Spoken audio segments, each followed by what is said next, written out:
What up, what up, what up, world? It's your boy J Star back again with the week 13 slate here, man. We're going to get right into this as we always do, breaking it down from the injuries, which I don't think is a lot to report this week, which is a good thing, I would say. Let's see. So let's get into this. It looks like, where does it start at? Got it over here. Where are we starting at? Okay, a little bit higher than that then. Okay. So it looks like from the Dolphins Washington game, looks like we got no injuries other than okay. Commanders do have an injury with their slot cornerback. Emmanuel Forbes is going to be out, so that's going to be really really good for Tyreek Hill. Besides that, it looks like we got a defensive end. It's going to be out with a hamstring, and yeah, the center is questionable for the Commanders, and that's it. So then moving on, the Falcons looks like everything is okay for them. The Jets looks like we got okay, only Aaron Rodgers out, and then Broncos. It's nothing out for them. Also, the Texans, we have Schultz is going to be out. That looks like it's about it there. Oh, so they even got Jimmy Ward coming back for their defense. Okay. Why it says did not participate in practice for Robert Woods. That's weird. I didn't see nothing on him though for him being out. But looks like we got the Chargers game. We got the guard Zach Bailey is going to be out. Jasir Taylor is going to be out. I believe he's the slot cornerback for them. Looks like we got just a backup tight end. Vanna is still out with concussion. JT Woods, safety, is going to be out for the Chargers. For the Patriots side, we got Demario Douglas is going to be out. So they're down to like just, I would feel like what, Ty Montgomery and Juju and Devontae Parker for receiving options. It feels like it's just going to be a lot of Stevenson catching a lot of dumps. That's what it really feels like. And I think Hunter Henry playing his old team could be in play there too as well. We got the Lions game. We look like we got backup quarterback. Yeah, we already know that. Oh, Anzalone is going to be out at linebacker, so could be good for some of the what I want to say tight ends for the Saints. You know, we got Hill and Johnson over there, so that could end up being well for them and possibly even for like a Kamara or something like that too. Let's see. Then for the Saints side of things, it looks like we got Marcus May as safety is going to be out. And then Rashid Shaheed is out. We're still waiting for the Pete Werner is out too for linebacker for them, but we're still waiting for the call for Olave if he's going to clear concussion. That's not going to happen until Saturday though. And then we got the Cardinals game here. It looks like we got Antonio Hamilton is still out, so one of their cornerbacks is out. So that's still going to be bad for their defense. Also, Starling Thomas is going to be out too, another cornerback, but he's not the starting cornerback, I don't believe. But they already have pretty bad cornerback play already. Michael Wilson is still out at receiver, and one of their guards is going to be out. So a lot of banged up there for Cardinals. Steelers defense looks like it's fully healthy.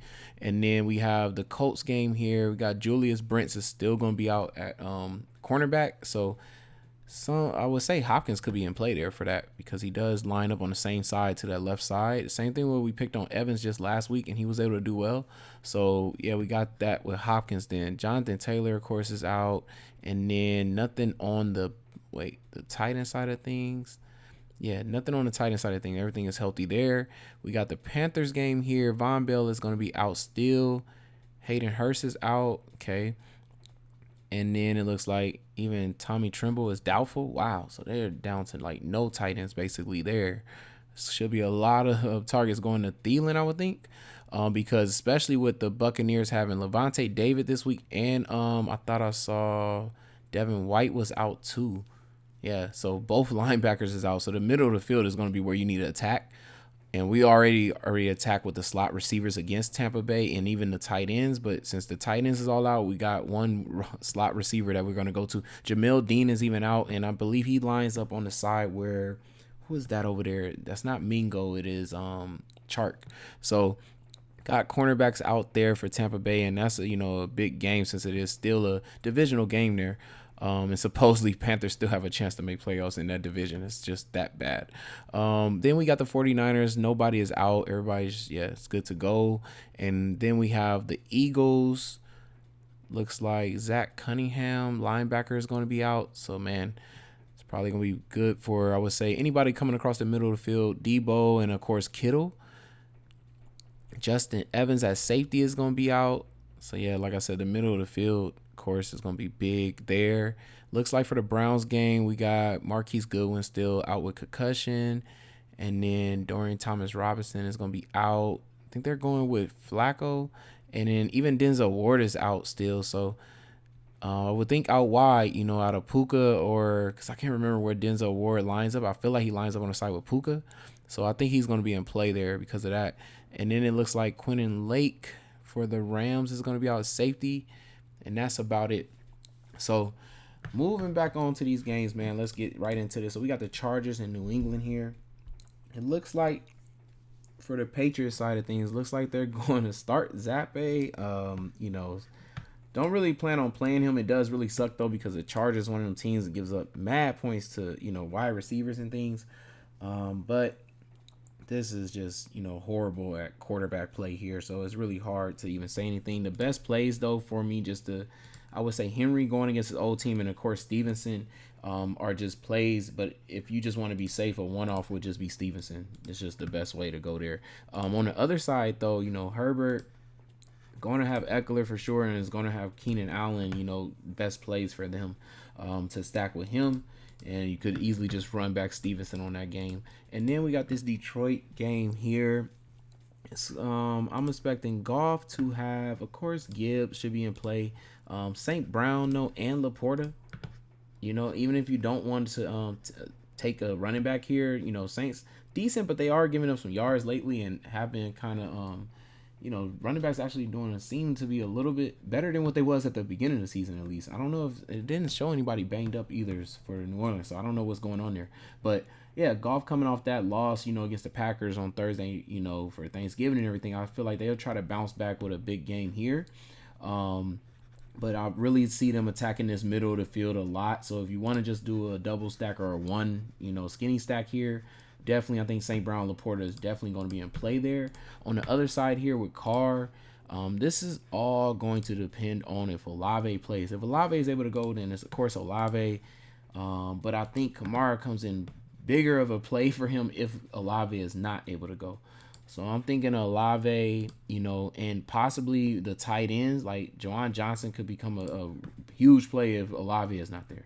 Against Detroit, he already coming off of 7 targets. Of course, we have Taysom Hill, but I think Taysom Hill is probably even a better play if Olave is playing, and if he's not playing, I think Taysom Hill might not be as great of a play for 5,200. I think Juwan Johnson could be a steal though at 3,400. Of course, we have some value receivers too, like a Kirkwood at 3,000. Could be in play, but if Olave plays, Kirkwood lined up in the slot a lot, and Olave takes a lot of that slot area, so it will probably go to like a Lynn Bowden if Olave is able to play because he was out wide. So we got to stay tuned for that information before we pick anybody with Carr, really. Then we got this Atlanta Jets game here. Ritter, man, the only thing we know, he kind of turns over the ball and stuff like that, and this is still a tough Jets defense.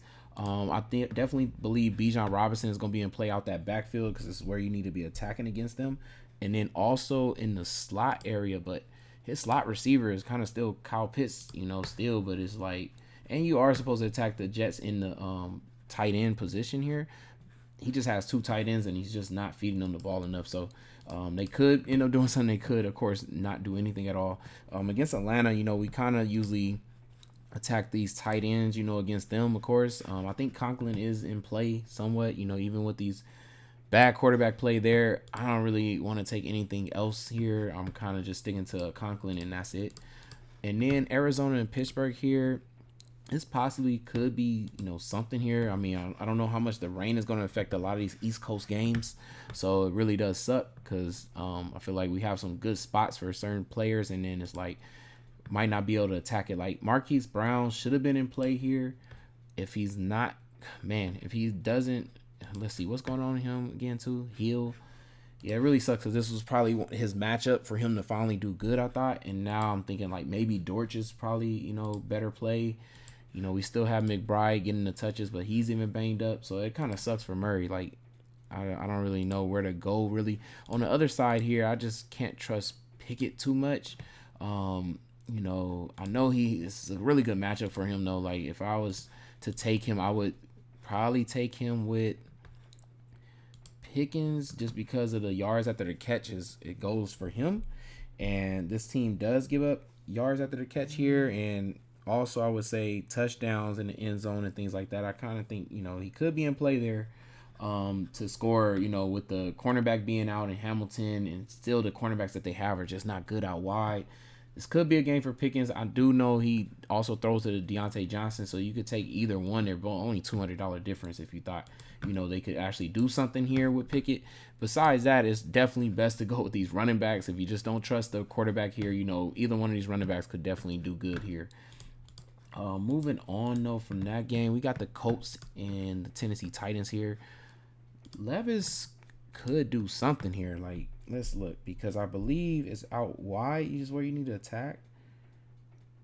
Because with Julius Brents being out, yeah, like he should still have Hopkins. Hopkins did good at least his first time. And then, like I told y'all, Henry's always going to be in play if you think they can win the game.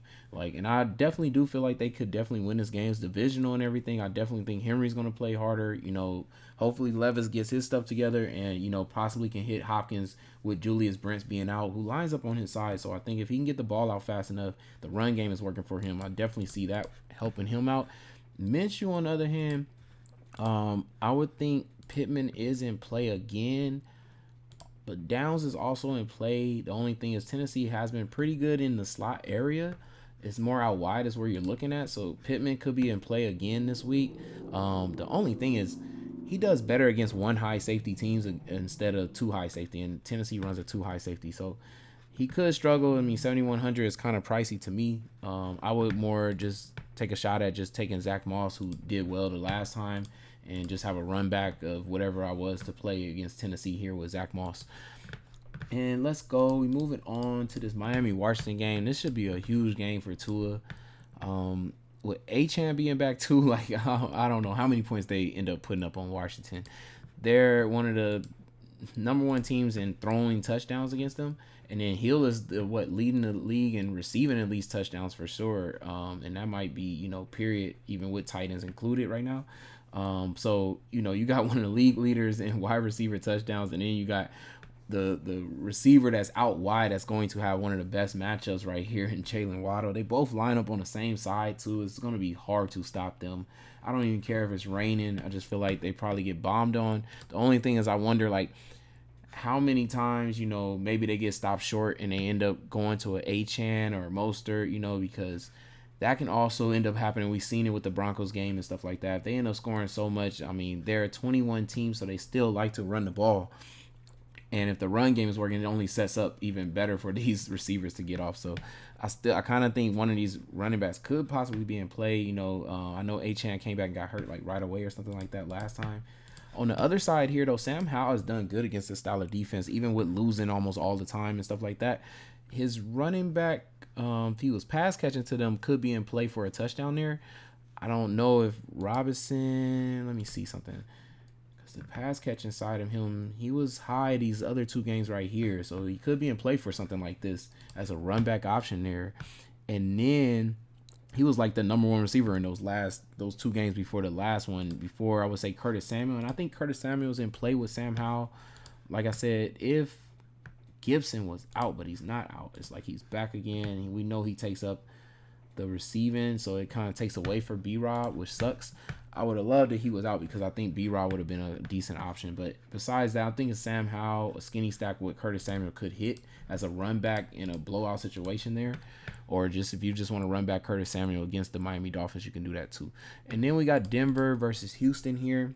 This should be a really good game. We're talking about a team that's on a 5-game win streak versus a team that shows up really well at home with Stroud here. So even with him having his tight end being out in Schultz, I even like Brevin Jordan for 2,500. Just the matchup is really good, and Stroud goes to any weakness of any team, man. Like he's really good at attacking that. I also think Nico is in play again over Tank Dell. It's not even due to the injury. The yards after the catch. That's where Denver kind of defense gets exploited at, and he's the receiver for them with the yards after the catch. So definitely think Nico is going to be in play there. Running backs, I don't know. Denver's been kind of doing better against running backs since the Miami game, but it's more to pass catching, I believe, is what you got to attack. Let me make sure that believe, yeah, it's out of the backfield pass catching. So if Singletary catches his way into a touchdown, he possibly could end up having a decent game there. But let me just check that again because I don't remember him. He coming off 7 targets, so that's really great. If he gets anything near that due to the fact that Schultz is out or something like that, he could end up having a nice 20-something point game like he was coming off of before that game, the last game. So could be in play there if you want to have a cheaper route of stacking Stroud with somebody like with Brevin Jordan and of course Singletary or something like that. Could be a easier way to get to him. And then Wilson on the other side, you supposed to attack the slot. It's just so funny because he just refuses to go to Judy even though he's a slot receiver. So I mean it's gonna be Sutton and Wilson then if it's really gonna happen for them. Running back wise, you need to go to a pass catching back, and P Ryan just doesn't get enough play there. And then let's see, Greg Dolchich is still not back, right? In the season, that's still just saying that, okay? Because that would have been great because they need to attack that middle of the field. And at least they had Dolchich. I would say he could definitely be in play to stack with Wilson. But moving on, we got this Carolina versus Bryce Young. Like I said, divisional game here.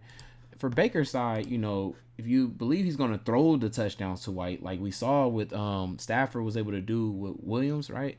Kyron Williams, yeah. So that could definitely happen again. We could see 2 touchdowns to White thrown, from Baker Mayfield, and also even Evans even hit, for 7,700. I don't see a lot of people probably taking Evans.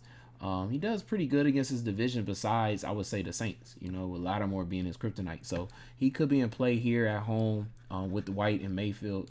And moving on from that side, Bryce Young, of course, I feel like it's just a really easy skinny stack if you think him and Thielen put up enough yards and touchdowns for them both to hit. If not, Thielen seems like just a cool little run back or just a solo play. Being that we said that all those linebackers were out, and who was that? One of the cornerbacks was out on the left side. He could also move out wide or something like that and take advantage of that. San Francisco and the Philly game here should be a really good game. But I feel like it can go 2 ways. It can either be a great shootout game or both defenses could be just pissed off and shutting down and making it very hard for either one of these teams to score. So we seen last week that the rain didn't bother Hurts from putting up nearly the most points fantasy on the slate. If it wasn't for, I would say, who's the quarterback? Who's that? God.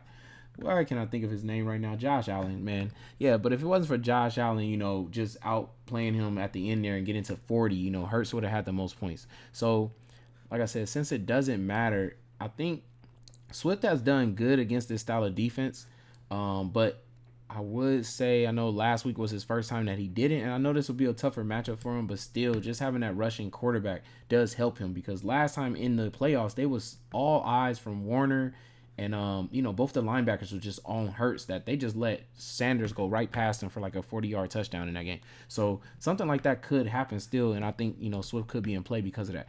When it comes to receivers, A.J. Brown lines up, I believe, on the left side where you want to attack, Lenore and on the San Francisco. And so I think he's going to be in play in this big game. I don't see how you don't go to him when he's played really well for Hurts, a lot of times. I know Smith is coming off of really good games lately, but I kind of lean towards Brown over Smith to me. Just because, like I said, Brown has had those bigger games, man, and just went off. And they're probably going to need somebody like that to be able to compete in this game against the 49ers who just, have been doing really well. When it comes to Purdy side of things, we already know McCaffrey's going to be in play for that touchdown. He was able to get a touchdown without Purdy being able to finish that game in the playoffs. And now I'm thinking, yeah, possibly Purdy is able to make it through this game. So I definitely see McCaffrey being able to play, do well. Also, I know Debo has been talking the most mess, and you do need to attack the middle of the field, which I would say Debo is more in the middle of the field. And, of course, Kittle. So if you're trying to have a more easier price stack, I would say, to go with Purdy, it would be Debo and Kittle, or just a Debo or just a Kittle, because you need to attack that middle of the field. But we have seen receivers and tight ends go off on Philadelphia. So I would think Debo and Kittle could be more in play here with Purdy. But also, since they do play a little bit man style of defense, then we do usually, most of the time, we have used a Uke. And most of the time when a Uke has done well, I would say it's been McCaffrey. too as well with him. So, do if you want to stack those different ways, you definitely should take shots at it because this should be a really good game here. If you think it is going to be more explosive and not so much defensive, this Cleveland game here, I don't know what to expect with Flacco starting. If you want to take shots at Flacco, he does have an easy person here, and he comes from a team member with the Ravens where they used to throw mad to their tight ends, and this is a good matchup for that. So for 4,600, possibly could throw 2 touchdowns to Njoku. Njoku could possibly have his biggest game or something like that. When it comes to receiver weapons, I don't really see him hitting too many people here. Elijah Moore is in the slot, and you do want to attack more of the middle area there for 3,500. If you thought a Joe Flacco stack could work, it would be in this area of players to go with him. But on the other side here, Stafford coming off of 4 touchdowns thrown last week. Yeah, so finally broke his curse because he was just sitting there on 1 touchdowns forever. Like every game, 1 touchdown. And I guess it took Kyron Williams to be able to bring that out of him. So Kyron Williams being the home back, being the pass catching option, but against Cleveland, you're supposed to attack out wide. So we're looking at Puka because he is the wide out receiver. You could also take some shots at Atwell, but I do think he's going to line up with the other cornerback that's still there. That's actually good. So I would kind of go with a Puka, bouncing back off of the performance we saw last week, which wasn't really too great. I thought they would do better, for both receivers, but I think Puka could be definitely in play. We've seen Cleveland at the beginning of the games give up big plays. I wouldn't also not believe that Kyron Williams could do anything because pass catching and running in those goal line touchdowns for them, he's going to be in play then too as well. So that's about it, man, for this whole slate, man. So we're looking at making this one lineup, y'all. And to me, I think we have to just go with Tua, man. Like, just come on, man. He's going against the team that's giving up the most passing touchdowns, and then also his team is like just the team that keeps killing when they play weak teams. Their offense looks amazing every time they play a weak defense or a weak team, period.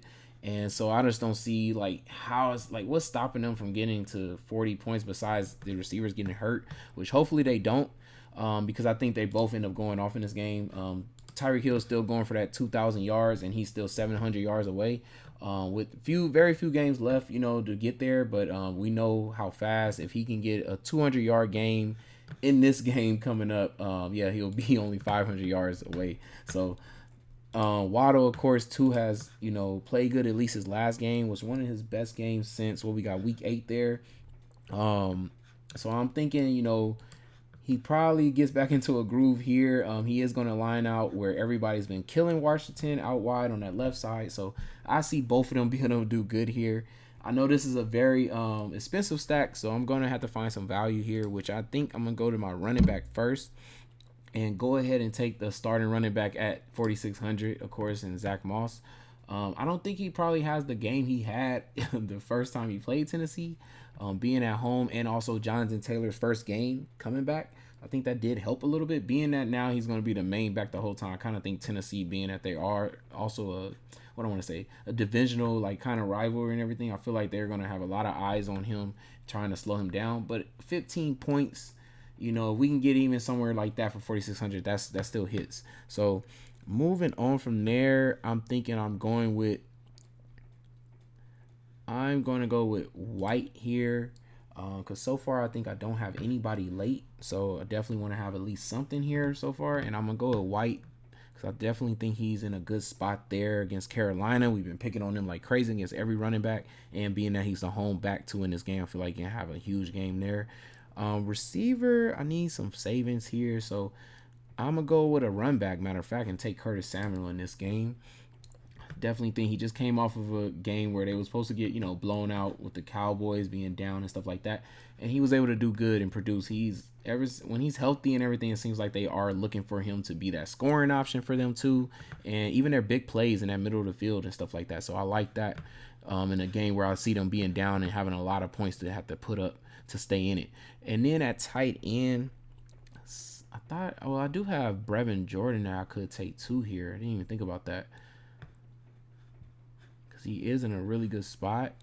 So let me go to that game, because I think I am going to go ahead and see where that puts me at. Houston here. So I'm going to go ahead and take that matchup there for 2,500 starting tight end. I think, definitely Stroud will get him the ball. And plus, I want to have a piece of that game kind of too. It's a really good game, good quarterback play. So I think I can get some good points there. And then it looks like for defense, let's see. Should we take... Trying to see here. I got Texans defense, Colts defense who's been on a roll. But they're on the road. I wonder, they was on the road though, and they was doing well them last 2 games. What did they just put up last week too? Thought they was 11 points, and they was on a roll back-to-back games here. Man, I kind of think they could do something here, but the only thing I do worry about Henry scoring on them with the run part of things, and then it bringing the defense down. Man, it's a hard one, man. That's a hard one. So let me see. If I just take like the 49ers defense or something like that. Let's see. Take the 49ers defense, have that for late for now. And then I am left with what in the flex here? So we got 4,400, Cook, Spears, Eli Mitchell. Okay. Fryer Sanders. I think I'm going to go with Njoku. Because Njoku's has been, he's in a really good spot, first of all. But he's been getting wide receiver 1 targets. And, he just hasn't hit for a 20 yet. But it's definitely in play that he can definitely, especially against the Rams who we be picking on. He's been doing this against teams that we don't even pick on for tight end, except for the Denver Broncos. So, it's definitely going to be in play for him to hit like that. Looks like, yeah, so 49ers defense I'm cool with for now. Like I said, I can change to a few other defenses there, from the Texans, the Colts, the Browns. I don't mind mixing up different defenses.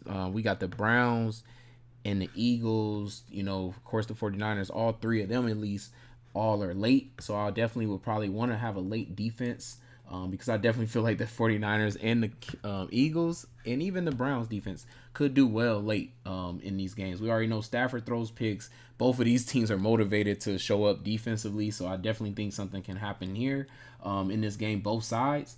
So I like either one of those defense, but like I said, Cleveland, we already know Stafford throws some picks, could be a pick 6 still in that game. So definitely think I could, switch around with the defense here with this lineup. But that's it, man. That's my final look, man. Hopefully, this really helps y'all out. Y'all able to win some big money, cash huge, y'all. Good luck to all of y'all. It's your boy J Star. Make sure y'all like, comment, subscribe, and I'm out, y'all. Peace.